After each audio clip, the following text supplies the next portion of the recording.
solemnity we are celebrating today, the solemnity of the Blessed Trinity, three distinct persons in one God, sharing the same divine nature. The gospel talks of God's immeasurable love directed to everyone, not just a select few. St. Augustine wrote, "You see the Trinity if you see love." In this Eucharist, let us gratefully worship and give glory to our loving and living triune God, the Father, the Son, and the Holy Spirit.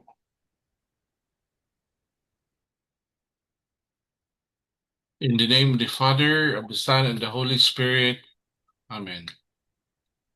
God our Father, who by sending into the world the word of truth and the spirit of sanctification, made known to the human race your wondrous mystery, grant us, we pray, that in professing the true faith, we may acknowledge the Trinity of eternal glory and adore your unity, powerful in majesty, through our Lord Jesus Christ, your Son, who lives and reigns with you in the unity of the Holy Spirit, God forever and ever. Amen.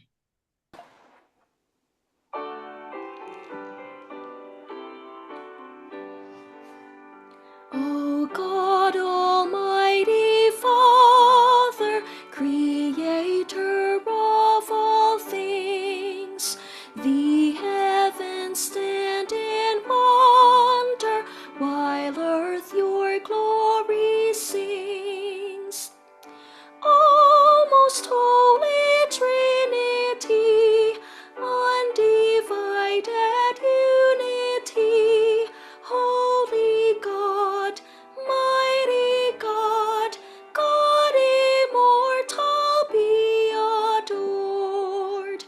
O Jesus, Word incarnate, Redeemer most adored, all glory, praise, and honor be yours, O sovereign Lord.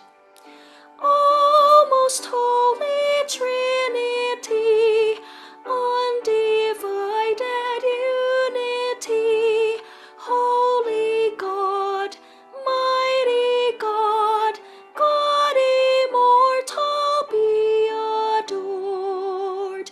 O God, the Holy Spirit, who lives within our soul, send forth your light and lead us to our eternal goal. O most holy Trinity, undivided unity, holy God, mighty God, God immortal, be adored.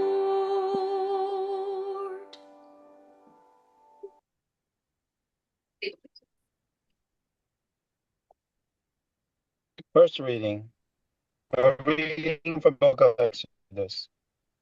Early in the morning, Moses went up to Mount Sinai as the Lord had commanded him, taking along the 2 stone tablets. Having come down in cloud, the Lord stood with him there and proclaimed his name. Lord, thus the Lord passed before Moses and cried out, the Lord, a merciful and gracious God, slow to anger and rich in kindness and fidelity. Moses at once bowed down to the ground in worship. Then he said, if I find favor with you, O Lord, do come along in our company. This is indeed a stiff-necked people, yet pardon our wickedness and sins and receive us as your own. The word of the Lord. Thanks be to God. Second reading, a reading from the second letter of St. Paul to the Corinthians.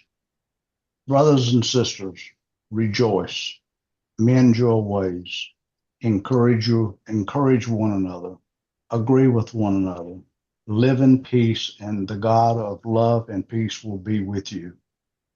Greet one another with a holy kiss. All the holy ones greet you.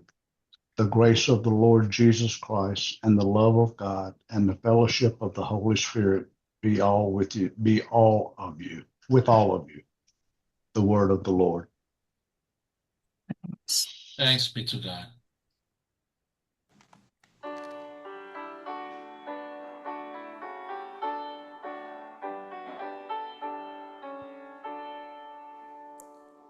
Hallelujah, hallelujah, hallelujah.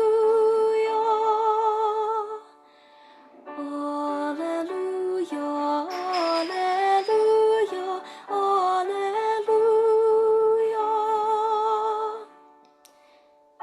Glory to the Father, the Son, and the Holy Spirit, to God who is, who was, and who is to come. Alleluia, alleluia, alleluia.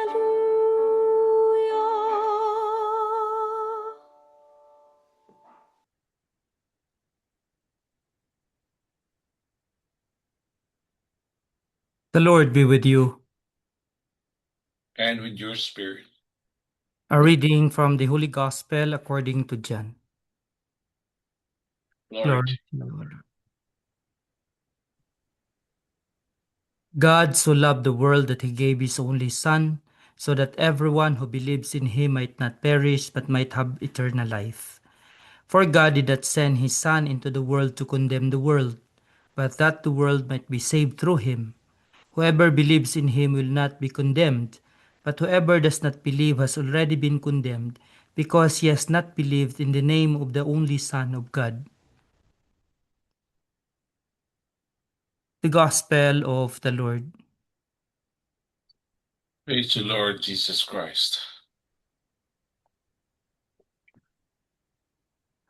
My greetings to each and everyone, our brothers and sisters here in the United States and those in the other countries, the Philippines, and those in Australia and some other countries and continents.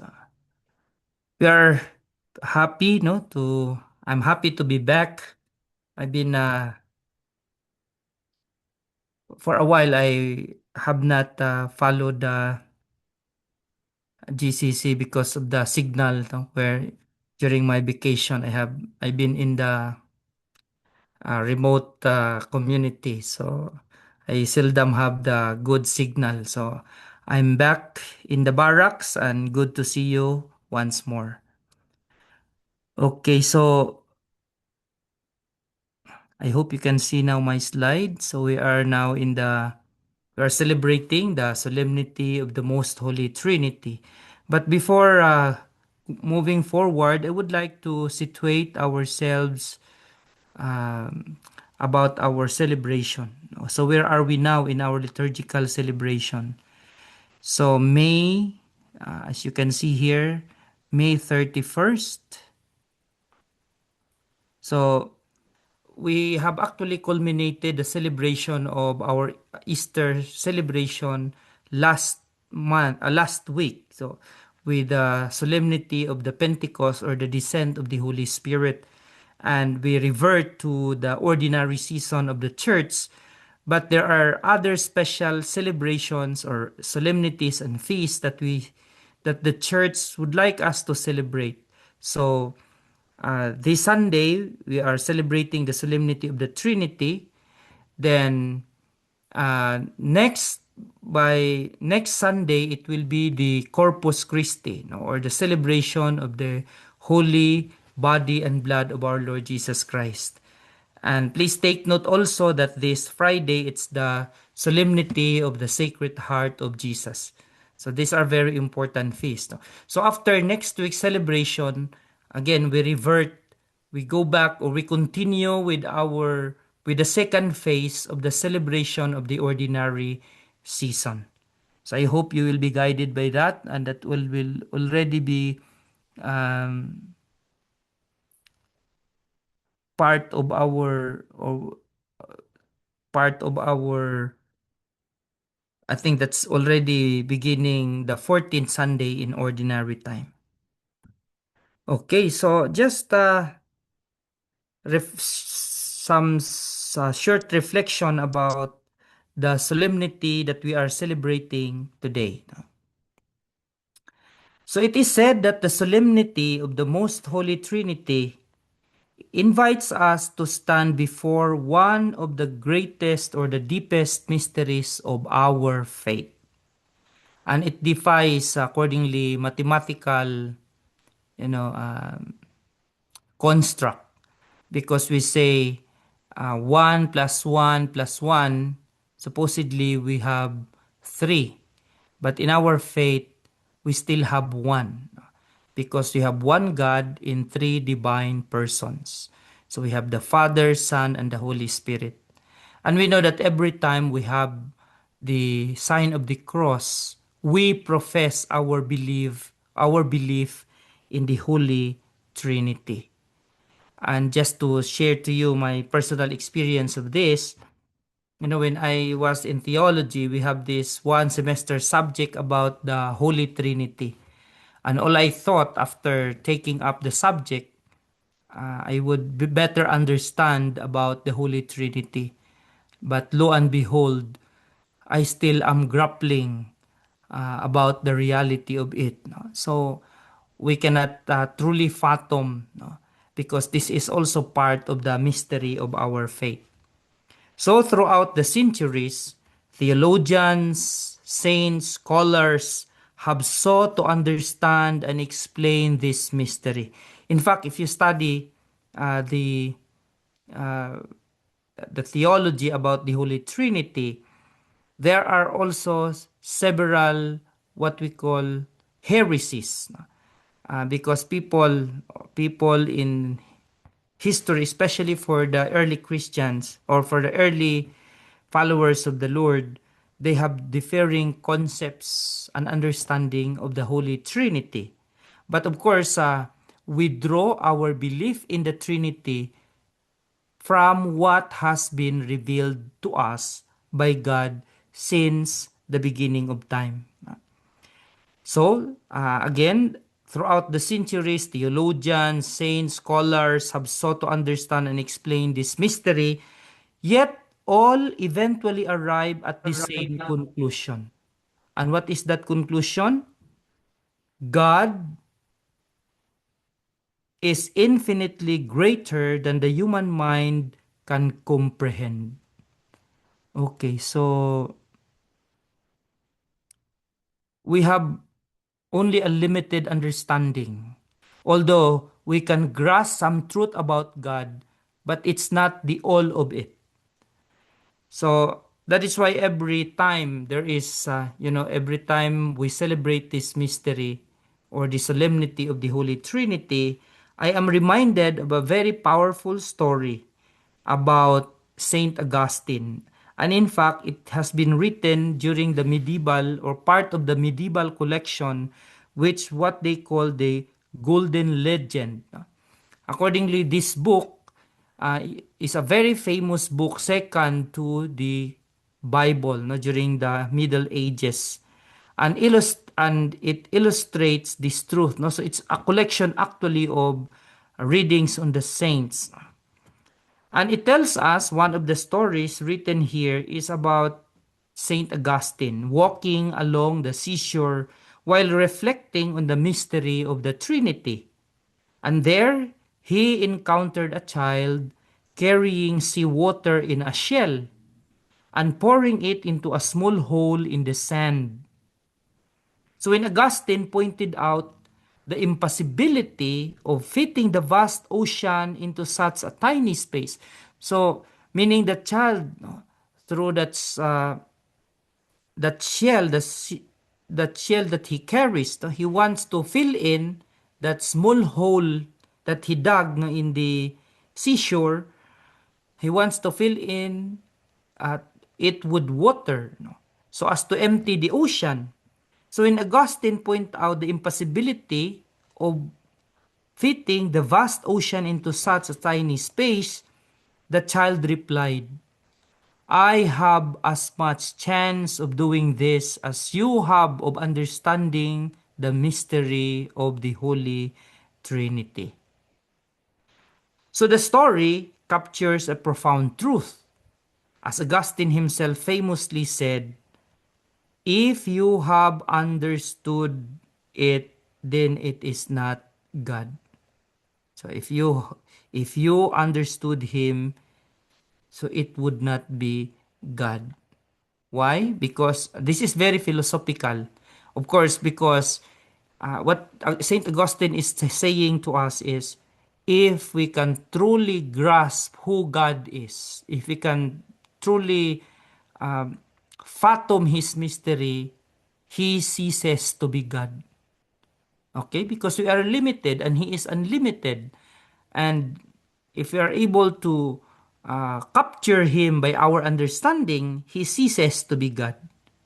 So the mystery of the Trinity reminds us that God is not a problem to be solved, but a reality into which we are invited. So, as I shared to you, no, after studying the theology of the Trinity, I have to accept, no, that it is beyond my comprehension. So, but still, there is that invitation, no, to continuously seek for the truth. But not all the truth can be given to us, but they can be revealed to us by the Lord. So the New Testament uses the Greek word mysterion, often translated as mystery. Unlike the secret teachings of ancient mystery religions, the Christian mystery is not hidden from humanity. Rather, it is God's saving plan, once concealed but now revealed in Christ. So that is why in theology we say Christ or Jesus is the fullness of God's revelation. What has been hidden in the Old Testament has become manifested or has made manifest in the very person of Jesus. The God who is not so clear in the Old Testament has become clear, has been with us, has been with the humanity in the New Testament. So St. Paul speaks of this mystery as God's eternal purpose made known through Jesus Christ. So yet, even though God has revealed himself, he remains inexhaustible. We know God truly, but not completely. And the more we discover, the more we realize how much remains beyond our grasp. And Aristotle has this to say, the more you know, the more you do, the more you know you don't know. And this is also our uh, understanding, no, about the reality of God. That the more we come to know Him, the more there are so many things that we do not know Him. And this creates a beautiful tension in the spiritual life, a constant movement between God's transcendence and His immanence. On the one hand, God is transcendent.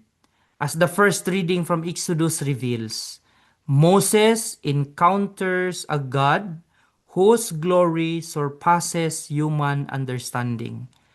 God is utterly holy, eternal, and beyond all human categories. And as St. Thomas Aquinas taught, whatever we can think or imagine is always less than God Himself.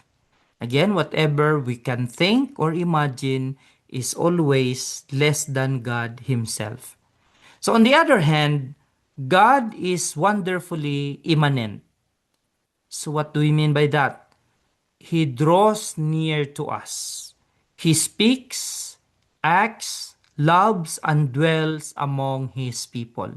Meaning, when we say God is immanent in history, He has been with us in our journey. The God who appeared to Moses is the same God who became flesh in Jesus Christ and who continues to dwell in our hearts through the Holy Spirit.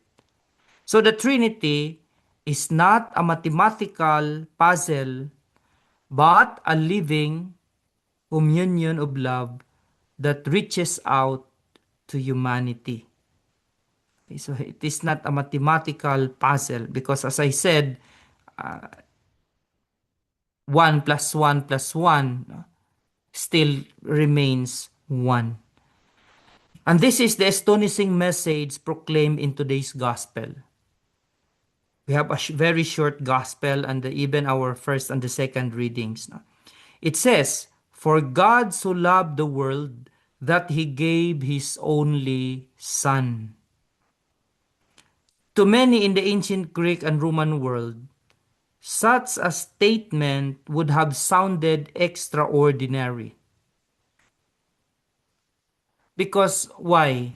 Their understanding of God, especially in the mentality of the Greek and the Roman world and the Roman people, or philosophers described the divine as distant and self-sufficient. So for them, God is a perfect being and He can be self-sufficient. He does not need a lesser being for Him to become who He is. Okay, so popular religion portrayed the gods as powerful but unpredictable beings who needed to be appeased through sacrifices and rituals. So, this is very important in the understanding of the Greek and the Romans about their God, no? Because God can be unpredictable. So what do we need to appease Him? So that is why they have to offer sacrifices so as to gain favor from God. Maybe blessing for their families and loved ones. No? So religion, from their perspective, often operated according to the principle of ut do ut des. What do you mean by do ut des? It means I give so that you may give. In short, I scratch your back and you scratch mine. So I do this so that you will also give favor to me. I do these sacrifices so that you will be obligated to also reciprocate what I do to you. But you know, the gospel overturns this entire way of thinking. Why? Because God does not wait for humanity to earn His favor. And this is the difference between our God and the gods of especially the ancient Greeks and the Romans. Because our God takes the initiative. He loves first. He gives first. And He sends His Son not because the world deserves salvation, but because the world is loved. So even more remarkable, John says that God loved the world. Not merely the righteous, the holy, or the faithful, but humanity in all its weakness, sinfulness, and brokenness. God's response to a fallen world is not condemnation, but redemption. So, God did not send His Son into the world to condemn it, but that the world might be saved through Him. So, my dear brothers and sisters, the mystery of the Trinity, therefore, is ultimately not about understanding God completely. Okay, so we should not stress ourselves not understanding about the Trinity as something beyond our capability, no? But it is about encountering God who is love. Father, Son, and Holy Spirit, and allowing ourselves to be drawn into that divine communion. So this is actually um, the call for us, no, as followers of the Lord, that just like the Trinity, we are also invited to this divine communion with others. And this is echoed especially in our second reading today, no? That we have to give others a kiss of peace. No? We have to love them. No? And the same commandment that is given to us, no, by the Lord. So, the question before us today is not whether God loves us. The cross had already answered that. The question is whether we will open our hearts to receive that love and live in its transforming power. So this is the real question. We no longer ask, Lord, do you really love us? No? It has been proven and tested, no, by the Paschal mystery of the Lord, by His incarnation, no, by all the things that He does for us. But we can ask our question, we can ask this important question, whether are we open, are our hearts open to receive that love of God and live in its transforming power. So, my dear brothers and sisters, may the celebration of this Holy Trinity, no, allow us more to encounter the Lord, not in the puzzles, no, of the Trinitarian God, no, but giving in, no, or giving ourselves to that invitation that we also become one with Him in divine communion. Amen.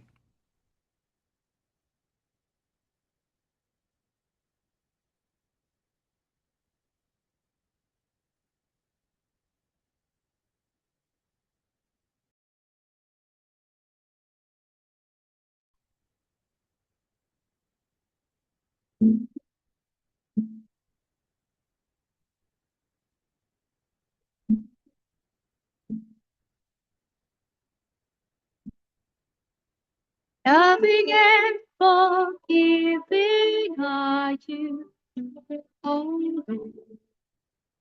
Slow to anger, rich in kindness, loving and forgiving are you.